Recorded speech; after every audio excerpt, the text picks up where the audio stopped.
আমি খুব গর্ববতী, সরি গর্ভবতী না, জি জি জি ভাইরাল ভাইরাল, এটা ভাইরাল। কিরে কি অবস্থা? হ্যাঁ, সাকিবিয়ানরা নাকি প্রযোজক ইকবালরা একদম শেষ করে দিছে, একদম নাকি শটা শট জাত গোষ্ঠী উদ্ধার করে দিছে। ঘটনাটা কি? বাতিজারা কি শুরু করছস তোরা? হ্যালো এভরিওয়ান, আসসালামু আলাইকুম। শিমুল আছি আপনাদের সঙ্গে। কেমন আছেন সবাই? আশা করি সবাই খুব ভালো আছেন। আলহামদুলিল্লাহ ভালো আছি। প্রযোজক, পরিচালক, প্রডিউসার, লেখক, গায়ক সবকিছু যিনি একাই বিলং করে, the one and only producer Iqbal.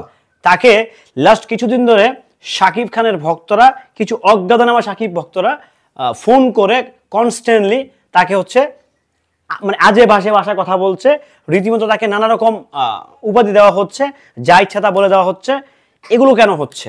সাকিবিয়ানরা কেন ক্ষিপ্ত হলেন ইকবাল ভাইয়ের উপরে কিংবা ইকবালের উপর? তা জানতে পুরো ভিডিওটি দেখার আমন্ত্রণ জানাচ্ছি। দেখেন, প্রথমে প্রডিউসার ইকবাল ভাই উনি সাকিবিয়ানদেরকে নিয়ে কিছু বলেন নাই, বাট উনি বরবাদ সিনেমার রিলেটেড একটা আজাইরা একটা বিস্ফোরক মন্তব্য দিলেন যে বরবাদ সিনেমা যদি 10 কোটি টাকা আয় করতে পারে তাহলে হাতে উনি চুরি পরবে, চুরি পরে উনি কান ধরবে, উনি আর ইন্ডাস্ট্রিতে আসবে না। ওনার স্টেটমেন্ট ছিল এইটা।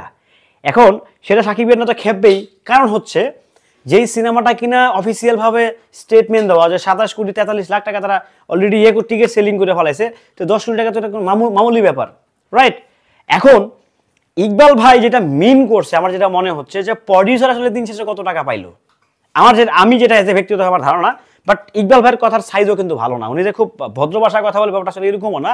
উনার কথা বলার স্টাইলই অন্যরকম, মানে আজে বাজে ভাষায় কথা বলে এবং কি শাকিব খানের ভক্তদেরকে খেপায়া দেয়।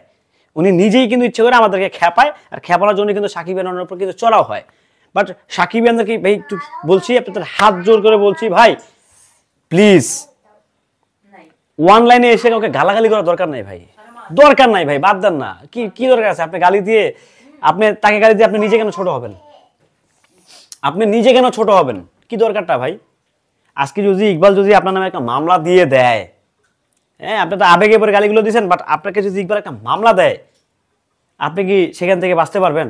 আপনি তো আবেগের ঠেলায় অনেক কিছু করে ফেলেছেন, বাট আপনি কি বাঁচতে পারবেন? আমার তো মনে হয় না। বাট এখানে ইকবাল ভাইয়েরও প্রবলেম আছে, উনি কথা একটু বেশি বলেন। শাকিব খানের সিনেমা আসলেই ওনার খাউজানে ওঠে, শাকিব খানের সিনেমার নাম শুনলেই ওনার হচ্ছে শরীরে জড়ায় পড়ে। ইকবাল ভাই, আপনাকে এই জায়গা থেকে পরিত্যক্ত হতে হবে, আপনাকে এই ব্যাপার থেকে সরে আসতে হবে। কারণ কি? কারণ দিন শেষে আপনি একজন প্রফেশনাল প্রডিউসার, আপনি সিনেমা বানাচ্ছেন, আপনি একজন ডিরেক্টর। আপনার সিনেমা কি আপনি সিনেমা হলে চালানোর চিন্তা ভাবনা করেন না নাকি? নাকি শাকিব খানের ভক্তদেরকে দেখার সুযোগই দিবেন না? আপনি নিজেই বানাবেন, নিজেই সিনেমা দেখবেন। সো আপনার যে ব্যাপারটা ইকবাল ভাই, প্লিজ, মানে আপনি আর যাই হোক, আপনাকে দর্শকরা সাকিবিয়ানরা গালাগালি করুক আর যাই করুক, আমরা গালাগালি করি আর যাই করি, বাট আপনি নিজের কিন্তু একটা ওয়েট আছে, একটা ভ্যালু আছে কিন্তু আপনার। আপনি মাঝে মাঝে কিছু যৌক্তিক কথা বলেন, যেগুলো আপনাকে আমার এখনো ভালো লাগে।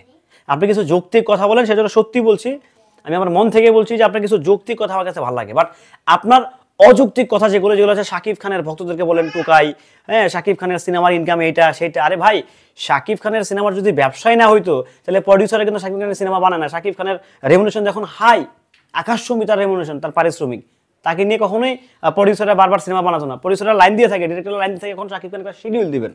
হ্যাঁ, যদি শাকিব খানের সিনেমা ফ্লপই যাইতো তাহলে প্রডিউসাররা তাকে কি পিছনে শাকিব খানের পিছনে সিরিয়াল দিত না।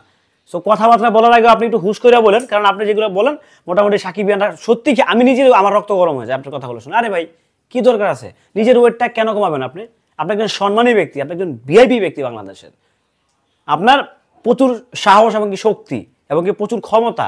সো আপনি একজন ক্ষমতাধর ব্যক্তি হয়ে কেন হচ্ছে আপনি সব ব্যাপারে নাক গলাবেন? বাদ দেন না, আপনি নিজের সিনেমা নিজে বানান, নিজে চরকা চাল দেন, এটা সাকিবিয়ানরা খুশি হবে।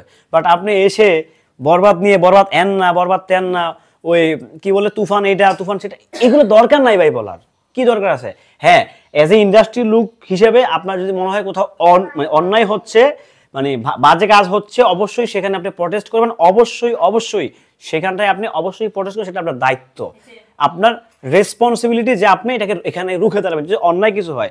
বাট অন্যায় না, ব্যাপারটাকে আপনি জোর করে চাপিয়ে দিবেন, এটা আসলে সত্যিই দুঃখজনক। কারণ যেটা হচ্ছে শাকিব খানের ভক্তরাও মানতে চায় না, আমরা মানতে চাই না, মানতে পারি না। ইভেন তো শাকিব খানের যারা প্রডিউসার থাকে তারাও আসলে আপনার বিভ্রান্তকর ভাষাগুলো শুনতে চায় না, শুনতে তারা ইচ্ছুক না।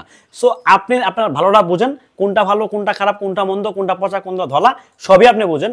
বাট তারপরেও আপনি বোঝেন না, মানে সবই মানে তাল গাছ আমার। সো যাই হোক, আপনি যদি আপনারটা ভালো বোঝেন তো বুঝবেন, আর না বুঝতে কিছু করার নাই, সরি টু সে।